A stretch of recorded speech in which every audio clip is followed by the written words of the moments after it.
Ito, ang latest weather update. Alamin ang pinakasariwang ulat panahon ngayon dito sa Information TV Educational Channel. Kalukuyan na may minomonitor tayo na low pressure area. At ito ay nasa 1,655 km east-northeast ng Basco, Batanes. Yung development niya ay hindi natin inaasahan or mababa yung chance niya. At inaasahan natin na magdi-dissipate or mawawala din ito sa loob ng 24 oras. Samantala, meron naman tayong binabantayan ng mga cloud clusters at patuloy natin itong monitor kung may posibilidad na magkaroon tayo ng low pressure area sa mga area na ito. Ang nagpapaulan po sa atin, hindi po ibig sabihin na walang bagyo sa loob ng Philippine Area of Responsibility ay hindi na tayo magkakaulan.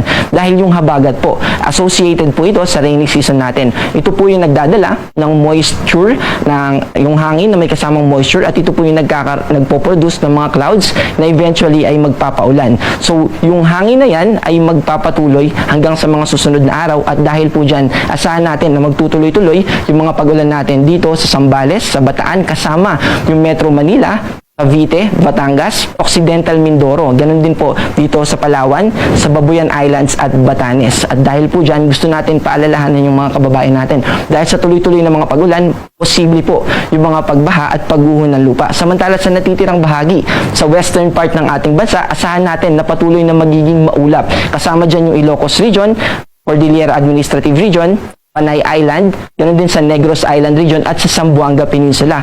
Kaya yung posibilidad na magkaroon tayo ng mga pag-ulan dyan, yung mga well-organized na thunderstorm ay magpapaulan din po. Kaya magdala tayo ng payong at huwag nating kalimutan na magdala rin ng kapote kung tayo ay nagmomotor. Sa natitirang bahagi ng ating bansa, sa eastern part ng Luzon, ganun din sa Visayas at sa eastern part ng Mindanao, asahan natin na mababawasan yung mga kaulapan at yung mga pag-ulan. Pero posible yung mga localized thunderstorm or yung mga kaulapan na magpo-produce ng mga pag-ulan sa isang lugar, specific area for a certain period of time lang po. Pwedeng minuto hanggang sa isa o hanggang 2 oras. Pag umabot ng 2 oras, matagal na po ito. At ito yung na-experience natin. Halimbawa, bumabiyahe po tayo, bilang makaka-experience tayo ng mga pag-ulan, pero after natin, dun sa lugar na yun, ay maaliwalas na ulit or maaraw na ulit yung weather. At kung mapapansin po natin, muli ay pinalabas natin itong si Tropical Depression Danas dahil meron po tayong tinatawag na Tropical Cyclone Information Domain. Bali, unahin po natin yung Philippine Area of Responsibility. Ang hindi po ibig sabihin yan na pag-aari po ng Pilipinas yung area na yan. Yan lang po, yung lugar na kung saan kapag may bagyo ay binibigyan po natin ng babala. Ibig sabihin ay responsible po yung Pag-asa na magbigay ng information na may kinalaman sa bagyo or anumang atmospheric system na makakaapekto sa ating bansa.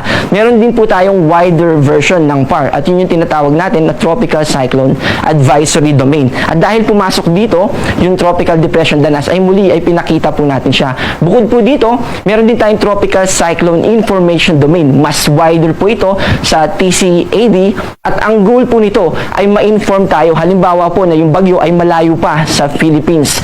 Pero yung track niya ay papalapit sa atin. Kahit malayo pa siya, dahil meron po tayong TC Advisory Domain at TC Information Domain ay mapapaalalahanan at mai-inform po tayo para mas makapaghanda tayo sa anumang badya no, or magiging epekto ng mga paparating na bagyo.